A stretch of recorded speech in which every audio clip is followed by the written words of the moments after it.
Hey Argo fans, Daniele Franceschi joining you with the Argos Admirals. It's Week 7 in the Canadian Football League. The Argonauts coming off an abbreviated bye week. Of course, the last time, their last game against the BC Lions, there was a longer stretch in between their previous game and that game. It was an 11-day layoff. However, this is their official bye week. It was their official bye week. And it didn't last very long, but they're ready to take on the Montreal Alouettes this Thursday night at McGill Stadium. It's a pivotal early season Eastern Division matchup, of course. It's a battle for first place in the Eastern Division. The Argonauts currently sitting at 3-2. The Owls sitting at 2-3. It's the first matchup between the two clubs this season, and boy, there are a lot of storylines, of course, that have made headlines over the course of the past couple of weeks for both teams. In Montreal, of course, the head coaching change with Dan Hawkins out and Jim Popp taking over the head coaching duties as well, of course, remaining the general manager with the Owls.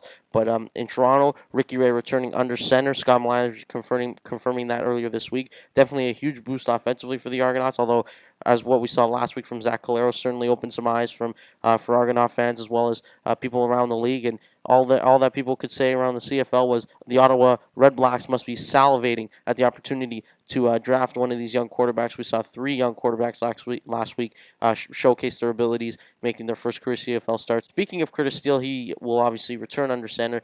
He came in last week under different circumstances, as we mentioned. Chad Cackert, who was diagnosed to be out 4 to 6 weeks, and based on what we've seen on the football field with Cackert, he hasn't practiced, of course, but based on what we've seen, he still has a knee brace, and but he's moving a lot better compared to what we saw last week when he initially injured it and going through that week of practice, helping the running backs and trying to participate in as much mental reps and drills as possible.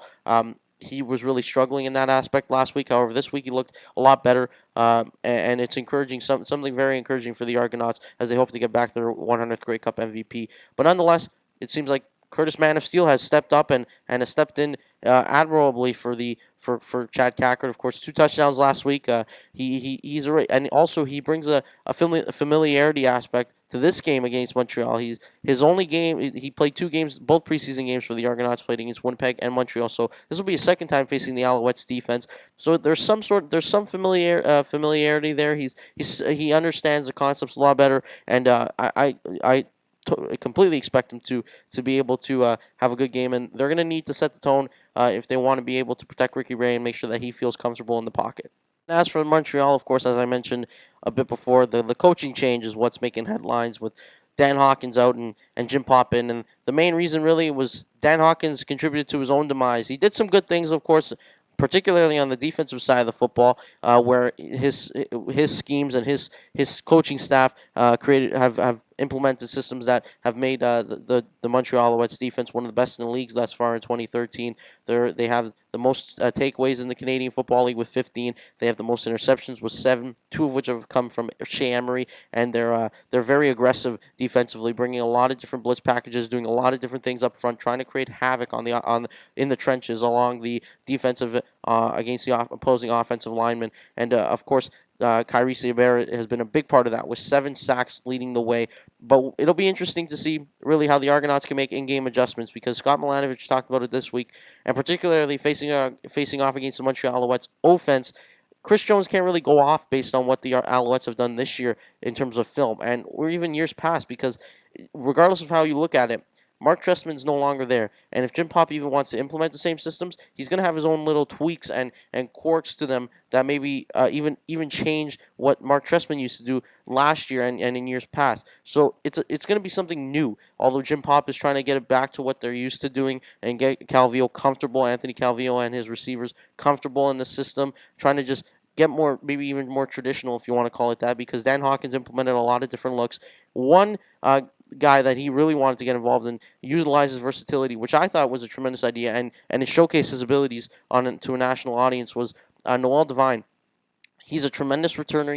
He's a versatile running back, likely going to start at running back. Brandon Whitaker is questionable for this game on Thursday night, but Noel Devine is a formidable opponent, and they utilize him in many different looks, at least with Dan Hawkins. We'll see how Jim Popp uses him, but of course you got to be wary of him whenever he's on the football field. This is a guy that's really crafty, shifty, and he's going to create.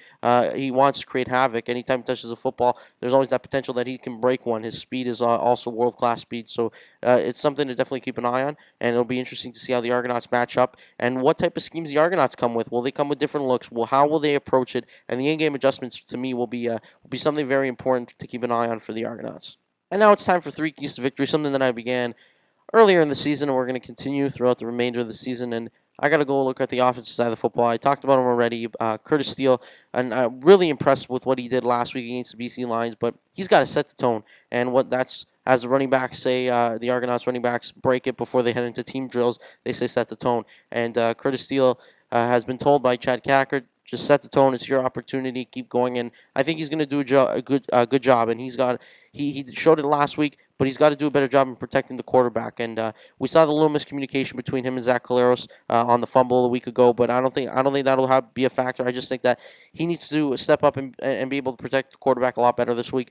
Of course, Ricky Ray returning to the lineup, and it's going to be a key for the Argonauts to protect him. Speaking of protection, there's no better guys to protect Ricky Ray than that offensive line, and the battle in the trenches is going to be key to victory. It usually always is. Whoever can control the line of scrimmage will normally dominate a football game, but in this case, it's very important for the Argonauts. They've done a decent job over the course of the season keeping Ricky Ray upright. We saw last week Zach Caleros was kept upright for a majority of the football game, but there was a few scenarios, numerous plays throughout the football game where he utilized his mobility and showcased that he could elude the rush and showed tremendous poise and composure at that point. But for Ricky Ray, there's some plays, as I said, that I don't think Ricky Ray would have made last week that Zach Caleros did make. That's just because of the different style that they do play.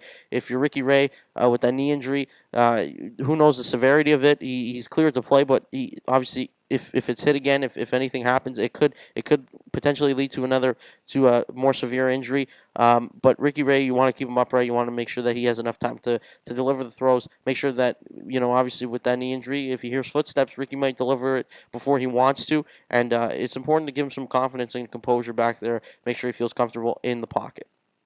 And the third and final key to victory, I go to the special teams. And one thing that we haven't talked about much is special teams. And regardless whether it's field goal, Noel Prefontaine, or missed kickoffs. And last year that was the case for the Argonauts. There was numerous times where they struggled to as a kick coverage unit and didn't get the big plays from Chad Owens as well. He racked up the yards, but there was never that really game-breaking play that we were used to seeing from Chad Owens carrying a heavier load. There was always questions surrounding how he could continue to do all three aspects: punt return, kick return, kickoffs, and as well as receiving. But it would be nice, obviously, for now, a big boost for the Argonauts if they could get a big play from Chad Owens in the return game. He's had tremendous success against the Montreal Alouettes in recent years, his former team. With Ricky Ray returning, I think it's going to take a few series to get him going, to get him into the game and get back to the feel, to just get back the feel of the game. And I think a big play from Chad Owens in the return game might bode well for the Argonauts, get him off and running in this football game. Also, as the kick coverage unit, if you recall last year, the Alouettes, Trent Guy had 2 touchdowns in one game against the Argonauts. One was a 129-yard missed field goal returned for a touchdown, and another was just a receiving touchdown. But that was with Noel Devine there. He's another weapon that the Alouettes love to use, and he could break one. And we've seen it happen with Noel Devine. He as I said, he's got the second most combined yards in the CFL behind Chad Owens with 802, and that tells you something. When you're in elite company, when you're up there with Chad Owens in terms of yardage, and that's because of how versatile he is and where they like to use him. So the Argonauts coverage unit is going to need to do a good job containing him, making sure that they can just get him down to the turf. Noel Prefontaine, it also comes into play, location of the punts and everything like that. But it's definitely a key to victory for me because of just the fact that it can be a game-changing play at that juncture of the game. And we know these games between the Owls and Argos always seem to be close. They always seem to be very competitive. With Ricky Ray, we've seen them very, very competitive over the years. If you were, of course, the Eastern Final, the last time they met, went right down to the wire. They were really a fingertip away, the Alouettes, from being in the Grey Cup rather than the Argonauts. And that just goes to show you these games are going to be really tough, and special teams, I think, will play a factor in the outcome of this game on Thursday night. As I mentioned before, it's a pivotal matchup. It's battle for first in the East. The Argonauts have their next three games at home following this one, so it's a pivotal 4-game stretch for the Argonauts, and that 3-game homestand includes one against the Montreal Alouettes. So this is a big start for the Argonauts for a 4-game stretch. It's to include the Alouettes.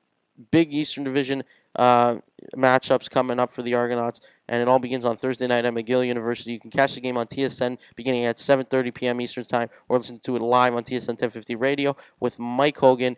For the Argos Admirals, I'm Daniele Franceschi. We hope you guys enjoy the game on Thursday night, and of course, interact with us on Twitter using the Argos Live hashtag, and also join in on our Facebook chat.